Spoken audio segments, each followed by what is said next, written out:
from the band Widowmaker, and actually the first host of this show, but it was called something else then. Yeah, it was called Heavy Metal Mania. I actually invented this show, so thank me that you have a job. Thank you that I have a job. And you're doing a very good job. I love what you do with the place, too. It's very nice. Another thing, we're going to get to Widowmaker, and I have to ask a couple Twisted Sister questions. It's okay. But I want to ask, every time I turn on Howard Stern in the morning, you seem to be on Howard's show a lot. I'm not actually on there. I'm just like his hero. You know, and we're very, very good friends. Yeah, is he a good guy? Great guy. When I met him, though, he didn't look the way he looks. He kind of, if you look at him, he kind of looks like me. You know, his hair and his sunglasses, and my wife dressed him, and I gave him a lot of my old clothes, and he's got my look. And what kills me is to have people walk up to me on the street and go, "You look like Howard Stern." Yeah. You're not. Well, there, we plugged his show. Maybe he'll give us a plug. Got it. Anyways, on to, I want to get some Twisted Sister questions out of the way. What happened with Twisted Sister? I mean, they were a very influential band before. They died. Tragically, all 4 members exploded, spontaneously combusted, much like the Spinal Tap drummers. No, actually, they didn't. Really, we got overexposed. I mean, it was pretty obvious. The success of the band eventually killed the band. We went from being a very street credible thing to a very acceptable thing that every mom and dad and little kid in America liked, and it was really weird for me. I never expected that kind of You would hear the success. name Twisted Sister, like in a sitcom. If somebody was going to say a heavy metal band, they might say Twisted Sister. And the videos that were meant to be funny videos, we became funny. We didn't mean to be funny, and all of a sudden we were cute and comic, and we became a parody of ourselves, and we just couldn't survive that. Because a lot of my friends come from Detroit, and they used to tell me, like, oh man, we used to see Twisted Sister play a lot, and they're like the heaviest thing around, and I guess you guys played out there a lot. When we started, we had almost a punk following, really. It was very aggressive and very thrashy. We used to tour with Metallica over in Europe. I mean, it was a very aggressive band. Believe me, no one was more surprised than me when we became like a household word, and that, like, successful. I became like a celebrity. It was very weird. We're going to be back talking to Dee Snider, and we're also going to be playing the video from his band Widowmaker. The video is called The Widowmaker, and much more stuff. And Headbangers Ball continues. Stick around. Welcome back to the Ball, and right now we're here with Dee Snider, and we were talking a little bit about success being the demise of Twisted Sister in a sense. Definitely. And then you took some time off. Yeah, not really intentionally though. I had a band in the interim called Desperado that some people may have heard rumors about. It was with Elektra Records, and after like 2 years of developing the project, about 2 weeks before the record was to come out, Elektra shelved it due to the fact that the A&R guy had left the company. It was real ugly. Spent another year in the courts. It's not a pretty story, folks. One of them those business legal type of things that we don't care about. I was on a beach somewhere having a cool one, just relaxing. No. You spent 5 years getting inspiration to write this record. Absolutely. How's that? That'll work better. Absolutely. Tell me a little bit about Widowmaker. Well, the band Widowmaker, the main difference between Twisted and Widowmaker is that Twisted was built on the image. We had the name and the look before we had song 1 with Twisted Sister. This band didn't have anything but the musicians, and that's what was built on the music first. The name came later on. We got the name of the band from the song, The Widowmaker, single, and video, soon to be seen. Just a little bit. Killer musicians. Al Petrelli, who's worked with Alice Cooper and Great White in Asia, and you've met Al. Joe Franco, who's like a god drummer. He writes the books that other drummers use. Every time other drummers see Joey, they do the Wayne's World, They're Not Worthy. And my bass player, he's from England, just a killer bass player, Mark Russell. Now, did you kind of put this band together? Definitely. I mean, is it definitely a band? It's definitely it's a band. It's not a Dee Snider's Widowmaker. I was offered a deal to come out and do, they were going to give me the pop producer and the songwriting team and do a Dee Snider pseudo-pop metal record. And I said no. I wanted a band vibe. I just think a band's a much cooler thing. And these guys are all, I mean, only way I could put it in financial terms, we're partners. So we share and everything. So it's a real band, and this is the band that you're going to see in the next album, the next tour. These are the guys. And you having a good time with them? I had a great time. Now, what about the songwriting? Is it a collaboration or? Yeah, in Twisted, I used to write everything myself, and with this band, I'm co-writing for the first time. I wanted the music to have that two-dimensional, that musical depth. Twisted didn't have that. It was very one-dimensional. It was fun. It was great, but the song's very simplistic. They captured a moment, but then they just faded away. I want stuff like Crazy Train and Crowley and Walk This Way, songs that last 10 years later, you're still listening going, hey, that's cool. Cool. We're going to be back talking to more Dee Snider, but right now we're going to be playing the video from Widowmaker. Here is Widowmaker.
Adjusting it, you almost could have seen my new haircut, which is not a pretty sight, but don't worry, it's hair, it grows back. When will it be revealed to the public? Doesn't it? Oh, it's fabulous. By the time it grows back. I think everybody should stop hassling Ricky about his hair. If he wants to look like GQ tattoo, let him. If you saw what it looks like under here, it's very far from being GQ. Yeah, that's not GQ. And anyways, back on something more important like Widowmaker. We just saw the video for The Widowmaker.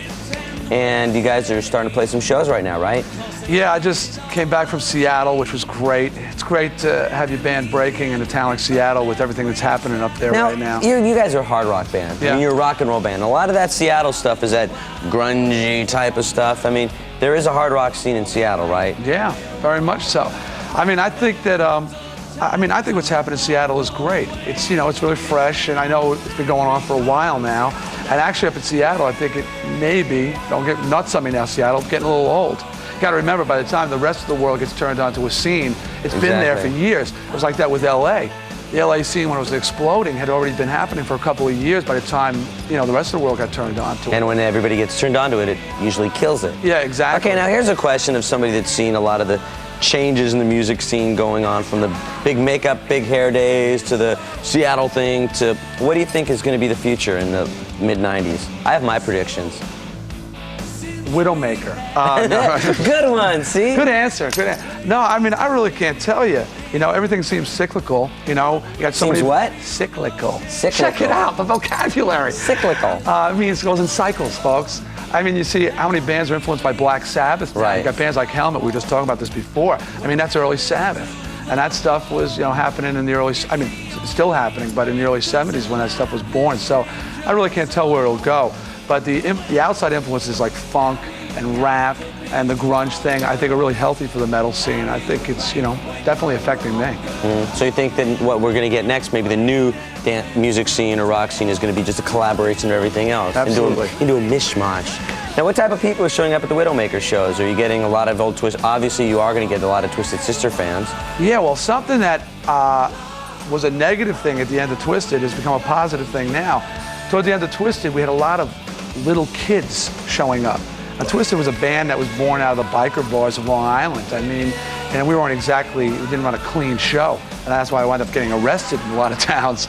But now all these people are 5, 8 years older, and they're, in their late teens or in college, and they're showing up for the shows, and that's just perfect for what I'm looking to appeal to with Widowmaker. Well, the record is called Blood and Bullets. It's called by Widowmaker. They are on the road and hitting some of your clubs, so definitely check them out, and good luck with everything. Hey, thanks, Rick. Hope everything goes great. And right now, let's play a video from a band that, when we did our show in 1991, I predicted this band was going to be huge in 92, and they weren't as huge as I think they should have been. But nonetheless, we're going to play the video because I dig them. Here is COC with Dance of the Dead.